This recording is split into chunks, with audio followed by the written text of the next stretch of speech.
another job as well on TV, very high profile. What he says is important. Do you listen to the punditry? Do you around your games? Is it something you pay attention to? Sometimes, yeah, of course. Sometimes. Sometimes when I see a game and after a post-match, I listen what they say, yeah. Because obviously they can be quite controversial with what they say. It's a job they do, it's normal. If it's boring, so they say obvious things, people will not pay attention. But normally I'm quite agree what they say. I'm not joking. I'm quite agree what the pundits say about the game interpretation, and so it's not a big problem for me. I would say so. I can be agree, I can be disagree, but my job is here. The job is there. It's fine. So it's not. I said many times, I don't like to listen what they say. Dedicate another job. Don't be a manager. So manager get paid for many reasons. One of them is accept what the people say in the good moments and the bad moments, because most of the times they say always good things. In the last years, always they said the good things about the team. So when you lose, they say the bad things about the team. But happen here and everywhere. So it's not a big problem. Martin? Hi, Pep. Kyle Walker hasn't started a game since the Manchester derby. He's having quite a difficult season, would you say? Yeah, maybe he's not playing the minutes like playing in the past. Yeah, try to, Rico's playing really well, and of course the central defenders, and Josko's playing, and I decided for that. There's sort of talk of possible move to Saudi Arabia again, but you don't want to lose players this way, though, do you? Really, if possible. I don't know. Hi, Pep. You go first. Thank you, Richard. Ladies first. Hey. After the West Ham win, you sort of said that part of the problem was too quick a build-up. Do you remember? You need to do like millions of passes. Do you remember saying this? Yeah, you need to slow down your build-up. No, the build-up was quicker. I like to drop the opponent quicker than do slow, but after be slower. So a question related to that is, would you ever consider playing De Bruyne as like the number 6, the Rodri position? I know he's a very good attacking midfielder because of his brain. Cannot play that. Oh, really? Is he not good enough technically to sort of... Yeah, but consistent defensively is not good enough. Is that a surprise? Such a good footballer, you'd think I'm 9 years with him. I know his attributes better than anyone else.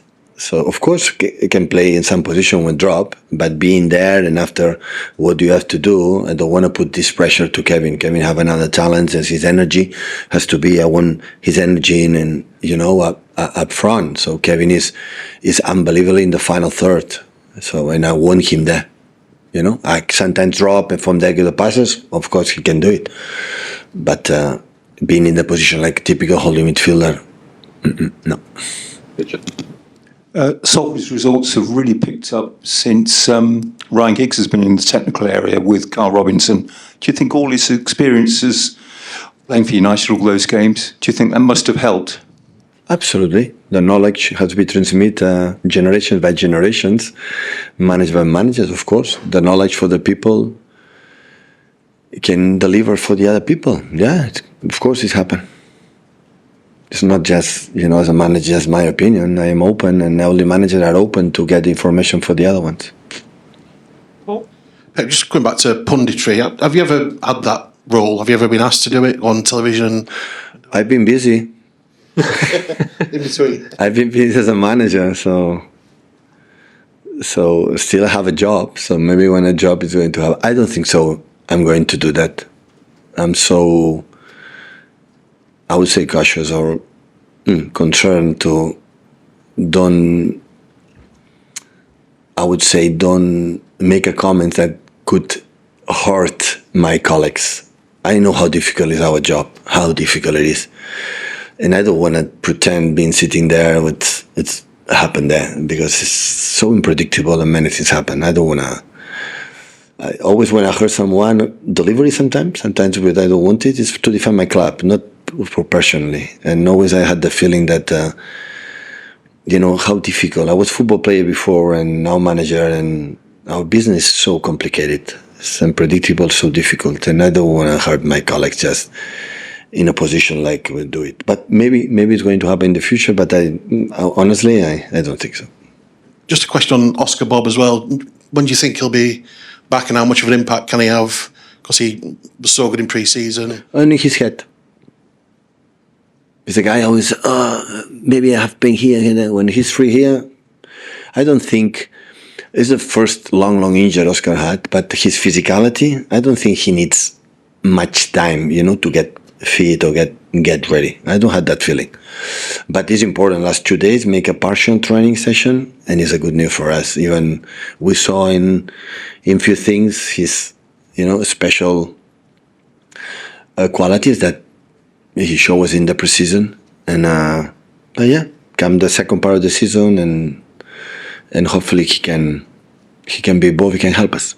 Finish your Simon, please, guys.